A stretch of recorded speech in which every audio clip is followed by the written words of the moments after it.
Namaskar, I am Rishi Ram Khanal, a student of MPhil second semester, Nepal Open University. I am going to make a brief presentation on no global communication without translation. This is an essay written by Peter Newmark, and this essay has been included in the course of Seminar on Translation Studies. In the essay, No Global Communication Without Translation, Peter Newmark has included several ideas. However, I am going to discuss only the four. They are nature of translation, types and kinds of translation, valid and deficient text, and English as a lingua franca of translation. Nature of translation. Under the topic nature of translation, Newmark discusses the meaning of translation. He says translation means to convert. But what is to be converted? There may be several options and choices. Either we can convert word, text or meaning, or those word, text or meaning from one language into another, or from one language into the same language. By raising those questions, Newmark discusses translation is the process of taking the meaning from one text and integrating it into another language for a new and sometimes different readership. He then discussed about the two concepts of meaning and translation. In translation, meaning is to be converted, but there are two concepts of meaning. The first concept of meaning is full message of text, which refers to the sense with all its richness, its denotation and connotations. The second concept of meaning is full meaning of text that refers to the message, the pragmatic sense and effect of the text on the reader. Therefore, the job of the translator in the process of translation is to make a series of decisions whether to convey the full meaning or mere message. Peter Newmark then discusses about textual and poetic translation. Textual translation. Textual translation refers to any translations other than that of poetic text. Textual translation and legal document translation are the example of textual translation.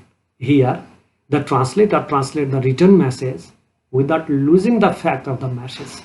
Without losing the fact of the message, the translator can convey the fact in any way he likes.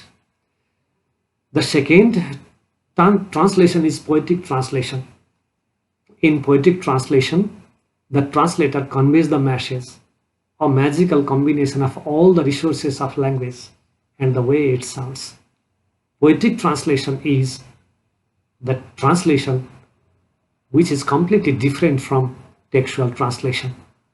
Transfer of all sounds, all the resources of language, and magical combination of all the language resources is not possible. However, the translator need to try to transfer all of them as far as possible. Translation and its function. In terms of function, there are four different types of translation. The first one is communicative translation. Communicative translation is the process of rendering the exact contextual meaning of the source language to make both content and language acceptable and intelligible to the new reader. The forms of translations are different from the original, but the message and the effects are important and communicated in communicative translation. Communicative translation tries to have the same effect on the reader as it was in the original. Semantic translation. Semantic translation focuses on the semantic aspects of language, and it attempts to be as close and literal as in the meaning and forms of the original. The text that has higher status, such as religious text, is translated to get the same meaning of the original. This translation tries to have all types of equivalence in the source language. The third translation in terms of function is explanatory translation. In explanatory translation, the translator tries to explain the facts which needs to be explained and and helpful for the reader. It combines the explanations with the transfer of the original meaning. The last translation in terms of its function is interpretive translation. If the original text is dense and closely reasoned, the translator need to combine the translation with interpretation inside or outside the text in order to inform the reader.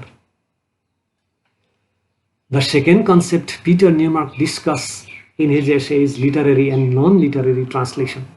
Literary translation is close to poetic translation, which tries to translate all the resources of language, magical sounds, and the meaning aspects.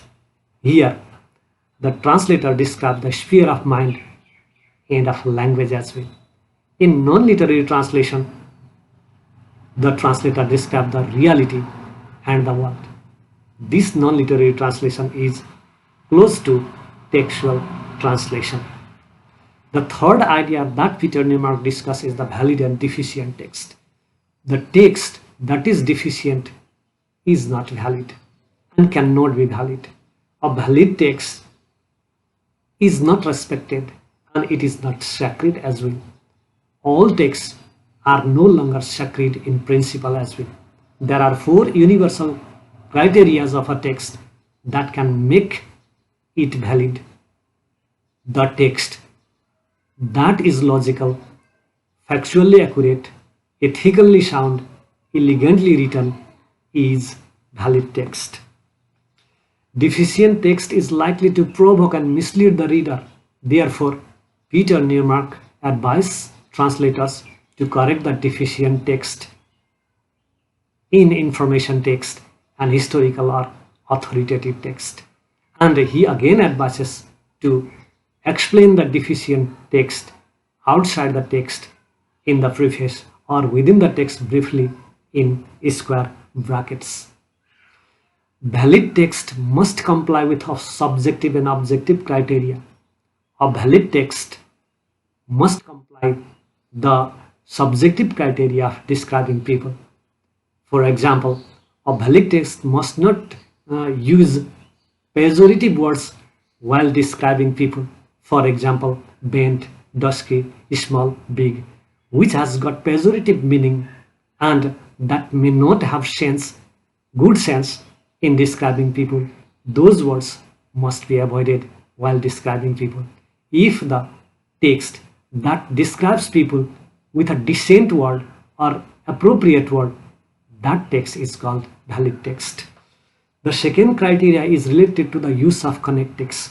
In the text, there may be different connectives and sometimes the connectives may be missed in the valid text, but the translator need to use those connectives appropriately and so that the text can have a logical connection between the ideas translated. The third criteria of valid text is related to facts and events.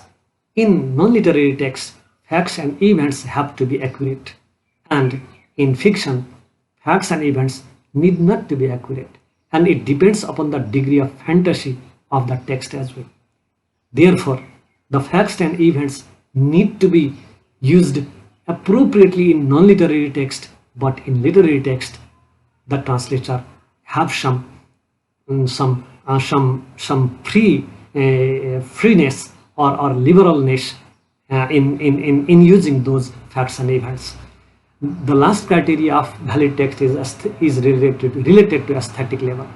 A valid text must not have misspellings, gaps, grammatical and lexical errors, unplanned repetitions, redundancies, and uncoordinated heavy paragraphs. If the text that complies with these 4 criteria, then the text is called valid text. The last idea that Peter Newmark discussed in his essay is English as a lingua franca of translation.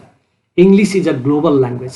It is not only the mother tongue but also the language of habitual use for many people who live in the world. Subject of translation. should be the language of habitual use, but not the target language. UNESCO, UNESCO General Conference also agrees with this statement, and it says our translators should, as far as possible, translate into his or her one mother tongue or into a language of which he or she has a mastery equal to that of his or her mother tongue.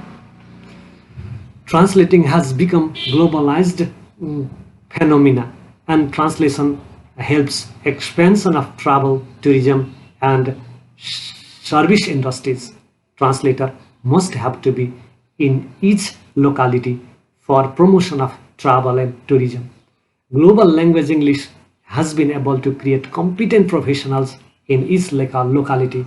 Therefore, English language has become a lingua franca of translation.